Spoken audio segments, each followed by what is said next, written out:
Salve, salve galera, sejam bem-vindos para mais um Tributologia. E esse é o programa de número 260 que vai ao ar no domingo dia 18 de maio de 2025. É uma alegria, é um prazer estar com vocês aqui semanalmente para a gente poder falar de direito tributário. E hoje nós vamos falar sobre processo tributário. Hoje nós vamos falar sobre a decisão da primeira sessão do STJ, que concluiu que a exclusão da execução fiscal sem discutir crédito gera honorários por equidade.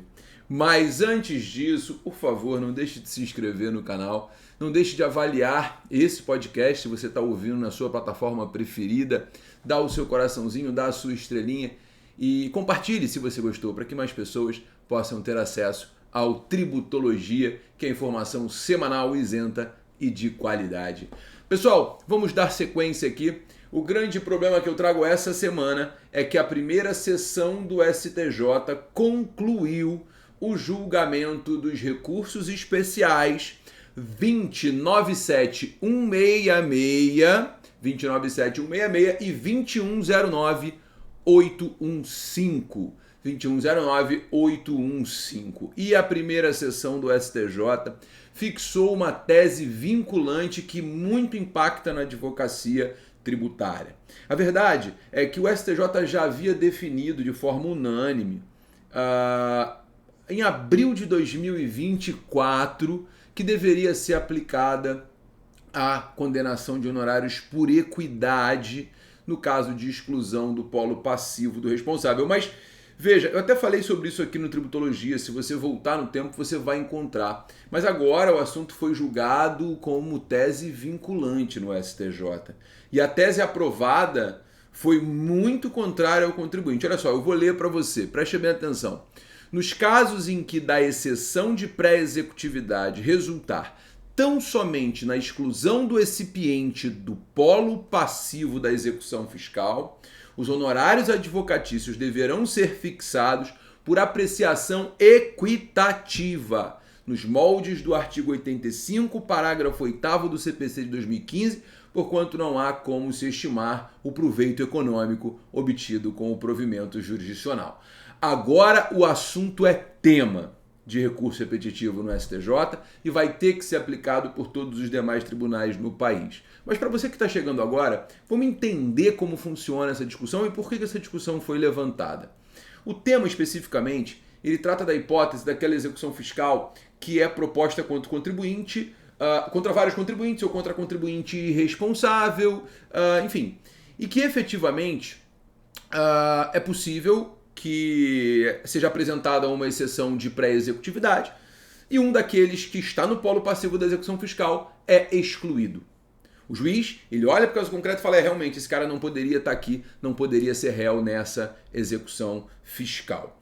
Se efetivamente o juiz entender isso em sede de exceção de pré-executividade, o processo vai continuar contra os demais executados, sendo excluído somente aquele que foi colocado no polo passivo pela Fazenda, né, como sendo responsável ou mesmo contribuinte solidário daquele tributo. Então o juiz analisa, verifica na exceção de pré-executividade que o indivíduo não poderia estar ali e ele é excluído. Só um pequeno parênteses. Gabriel, mas cabe exceção de pré-executividade para alegar ausência de responsabilidade? Gente, cabe se não houver necessidade de delação probatória. A exceção de pré-executividade é a defesa do devedor na execução fiscal que não necessita de garantia e que pode ser utilizada para alegar matéria de ordem pública, que o juiz pode reconhecer de ofício sem dilação probatória, nos termos da súmula 393 do STJ. Dito isso, se o indivíduo, por exemplo, sequer participava da empresa à época do fato gerador, se ele não deu causa de solução irregular e isso possa ser provado de plano, você pode perfeitamente juntar isso numa exceção de pré-executividade e ter um provimento favorável. Eu tenho um caso no escritório, por exemplo, que o indivíduo que era diretor de RH está sendo responsabilizado pela falta de pagamento de um ICMS numa SA. Qual é a lógica disso? Nenhuma, né? Matéria puramente fática de direito que esse indivíduo não pode ser responsável porque a lei não prevê essa possibilidade de responsabilidade. Então poderia, nesse caso, poderá, eu tenho certeza que a gente vai ser bem sucedido, poderá efetivamente ser excluída essa pessoa sem o prosseguimento da execução fiscal contra ela, né? Porque ela não pode ser reconhecida como responsável tributária. Beleza? Então, fecha parênteses e volta para o caso concreto. Então, a questão é a seguinte. Execução fiscal proposta contra contribuintes responsáveis é alegada em exceção de pré-executividade a ausência de responsabilidade ou a ilegitimidade passiva e o juiz reconhece essa ilegitimidade passiva. A discussão que foi levada ao STJ é como deve ser determinada a sucumbência para esses casos. Como calcular os honorários de sucumbência? Né? O advogado da parte vencedora vai receber quanto? Havia o debate sobre o caso concreto. O ministro Mauro Campbell, por exemplo, ele entendia que tinha que ser aplicado o artigo 85, parágrafo 3º do CPC, dizendo que tinha que aplicar um mínimo de 10% sobre proveito econômico e o escalonamento previsto na lei. Né? Por quê? Porque o próprio STJ, de acordo com o ministro Mauro Campbell, ele já havia entendido no passado que os honorários por equidade eles só seriam aplicados em causas de valor irrisório. Né? Então, o STJ, efetivamente, não concordou com o ministro Mauro Campbell. O STJ entendeu que deve ser aplicado no honorário de equidade, seguindo o voto do ministro Herman Benjamin, sob o argumento de que não tem como estimar o proveito econômico obtido por quem é excluído do polo passivo de uma execução fiscal. Então, se você calcula os honorários de sucumbência pelo 85, parágrafo 3º do CPC, você vai colocar 10% sobre o valor da execução. E, de acordo com o ministro Herman Benjamin, isso não seria justo, devendo então ser aplicados os honorários por equidade do 85, parágrafo 8º. E aí ele vai buscar de forma subjetiva, de acordo com a análise do trabalho do advogado, a importância da causa, efetivamente, quanto deve ser o valor.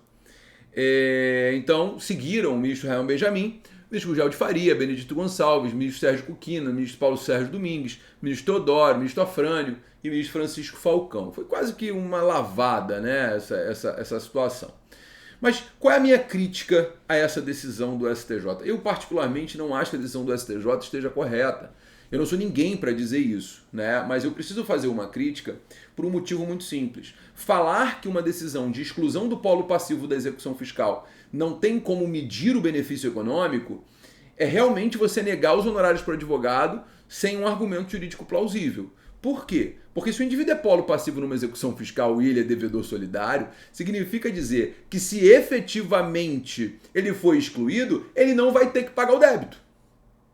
Então, se tem uma execução fiscal de 1 milhão e tem 3 devedores, eu tiro um, esse um não tem 1 milhão de dívida na conta dele. Limpou a dívida dele. A culpa não é minha que a dívida solidária em matéria tributária empurra o débito goela abaixo de todos os responsáveis e de todos os solidários. Esse problema não é meu, é o código que prevê isso. Se o código prevê isso, o fisco pode satisfazer o crédito contra qualquer um dos executados. Se o fisco pode satisfazer o crédito contra qualquer um dos executados, significa dizer que qualquer um dos executados poderia pagar o débito. Então, se o cara é excluído, o benefício dele é não pagar nada. Então, o benefício dele, efetivamente, em sendo não pagar nada, o advogado dele deve receber honorários nos termos do 85, parágrafo 3º. Esse é o meu entendimento. Mas o meu entendimento não serve para mais absolutamente nada, além de ficar aqui simplesmente no choro do perdedor. Por quê? Porque, no final das contas, honorários por equidade é uma tristeza. Vai lá no caso concreto, vai dizer que foi só uma petição avulsa, que foi uma exceção de pré-executividade, o juiz vai dar R$500, que é o que acontece no dia a dia. E aí, para executar os R$500, você paga a taxa de 700. No final das contas, vale nem a pena você executar mais. Então, assim, essa decisão do STJ, ela é uma tragédia. Uma tragédia para a advocacia. E, na verdade, é uma tragédia para a própria execução fiscal. Porque isso vai trazer uma irresponsabilidade para a Fazenda ainda maior. Porque o que a Fazenda vai fazer agora? Eu vou jogar quem eu quiser no polo passivo. Eu não preciso mais analisar se o indivíduo é responsável, se não é, se é codevedor, se não é. Eu vou enfiar esse cara no polo passivo e que se dane. É isso que vai ser feito agora. Porque no final das contas, eu posso botar 10 pessoas, se 10 pessoas forem excluídas e o juiz der honorários por equidade, para mim não vai fazer nenhuma diferença. Sabe? Então, no final das contas, por mais que eu saiba que a execução fiscal tem que andar para frente, que a execução fiscal ela protege um bem público, que é o crédito tributário, que a execução fiscal... Gente, tudo isso eu concordo. Mas eu não concordo com má-fé processual, nem de um lado nem de outro. Então, a Fazenda agora, ela não vai precisar se preocupar, basta executar mesmo, que se dane, bota todo mundo no polo passivo e não vai ter punição nenhuma com relação a isso. tá? Só um detalhe que eu queria chamar a atenção, que o ministro Mauro Campbell, ele ainda tentou, tá, levantar uma preliminar de desafetação. E o ministro Teodoro da Silva seguiu ele, tá? Dizendo que esse acórdão da Corte Especial sobre a fixação de honorários por equidade gerou um recurso extraordinário e tem repercussão geral, né? E o STF já reconheceu essa repercussão geral, entendeu? Então o STF ainda vai analisar esse assunto. Tecnicamente, o STF já sobrestou o assunto para julgar e adotar uma posição vinculante, tá? Então, o que eu entendo é, se o STF reconheceu a repercussão geral, não caberia ao STJ, nesse momento, adotar uma decisão contrária. O que o STJ deveria fazer era o que o ministro Mauro Campbell sugeriu e o ministro Teodoro seguiu, que era o seguinte: vamos devolver para a primeira instância e mandar esperar o STF julgar. Bom, agora a Inês é morta. Infelizmente, o que vai acontecer até o STF julgar? O contribuinte vai tomar porrada na cabeça, o advogado do contribuinte vai tomar porrada na cabeça, o que não é nem um pouco razoável. Mas é o que se tem para hoje, e vamos esperar. De qualquer forma, a gente tem uma esperança, que é o STF reconhecer que nosso trabalho vale alguma coisa, né? Que o trabalho do advogado privado vale alguma coisa. Se bem que eu tenho muito medo, depois do que eu vi o ministro Flávio Dino dizendo que honorários elevados são uma questão de sorte, de loteria. Enfim, isso realmente me coloca a pensar se isso já não é causa perdida. Mas advogado é aquele que acredita até o final, até o último recurso. Então agora perdemos. Exceção de presecutividade bem-sucedida, honorários por equidade. Tema do STJ. Compensação, vamos torcer para que o STF julgue esse assunto de forma favorável em sede de repercussão geral. Aguardemos as cenas dos próximos capítulos e certamente teremos mais um Tributologia, ou comemorando ou chorando. Muito obrigado, pessoal! Se você gostou, compartilha, comenta e deixa o seu like nesse vídeo, nesse podcast. Um beijo grande e semana que vem tem mais Tributologia. Tchau, tchau, galera!